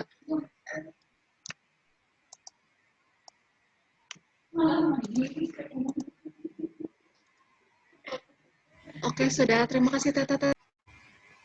Siap. Nah, hatur nuhun, jazakillahu khairul jazak kepada teman-teman semuanya yang sudah hadir.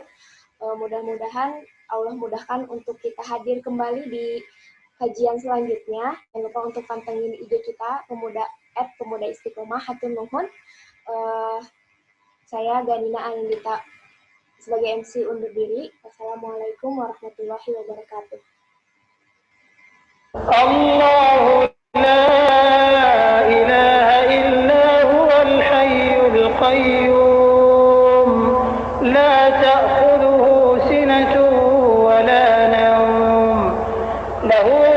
في السماوات وما في الأرض من ذا الذي يشفع عنده إلا بإذنه يعلم ما بين أيديهم وما خلفهم ولا يحيطون بشيء من علمه إلا بما شاء وسع